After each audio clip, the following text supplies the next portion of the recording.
విజయవాడ కనకదుర్గమ్మను దర్శించుకున్న సీఎం చంద్రబాబు ప్రజలకు ఆదాయం ఆరోగ్యం ఇవ్వాలని అమ్మవారిని కోరుకున్నట్లు వెల్లడి.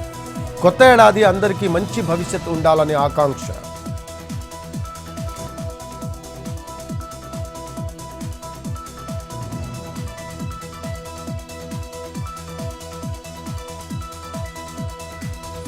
రేషన్ బియ్యం మాయం ఘటనలతో ఏపీ సివిల్ సప్లై శాఖ కీలక నిర్ణయం.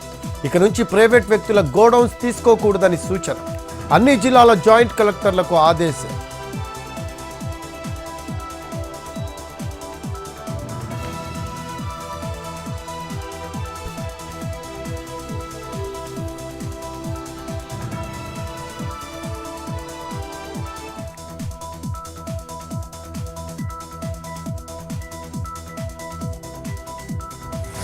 యాదాద్రి జిల్లాలో 16 మంది ప్రభుత్వ ఉపాధ్యాయుల తొలగింపు. సుదీర్ఘకాలంగా సెలవుపై ఉన్న టీచర్స్ విద్యాశాఖ నోటీసులకు స్పందించకపోవడంతో అధికారుల నిర్ణయం.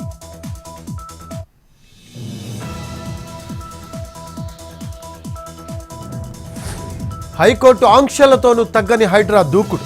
మల్కాజ్గిరిలో పార్క్ ఆక్రమణపై కొరడ. జీహెచ్ఎంసీ సహాయంతో కూల్చివేత.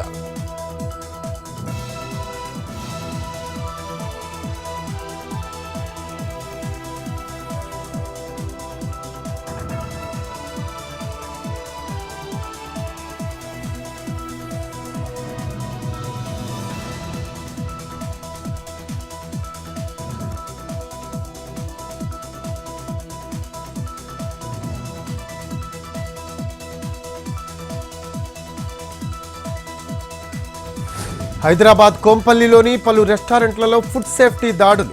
ఉలవచారు, మల్నాడు కిచెన్, ట్రైన్ థీమ్ రెస్టారెంట్లలో తనిఖీలు. నిబంధనలు పాటించడం లేదని గుర్తింపు. అపరిశుభ్రత, కుళ్ళిన ముడి సరుకుల వినియోగిస్తున్నట్లు నిర్ధారణ.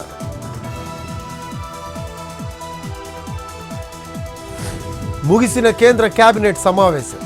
మధ్యాహ్నం 3 గంటలకు నిర్ణయాలు వెల్లడి.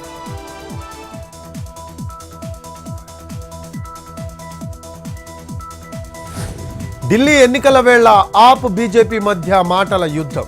కేజ్రీవాల్ లేఖపై స్పందించిన కమలం ఎంపీ సుధాంశు త్రివేది ప్రచార ఆర్భాటం తప్ప హామీలు అమలు చేయలేదని విమర్శ. తెలుగు రాష్ట్రాల్లో పెరిగిన బంగారం ధరలు. 22 క్యారెట్ల 10 గ్రాముల పసిడి 71,500, 24 క్యారెట్ల 10 గ్రాముల పుత్తడి 78,000, కిలో వెండి ధర 98,000.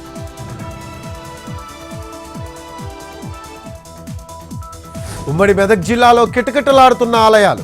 న్యూ ఇయర్ కావడంతో క్యూ కట్టిన భక్తులు. కిక్కిరిసిపోయిన రుద్రారం గణేష్ టెంపుల్. దర్శనానికి 3 గంటలకు పైగా సమయం.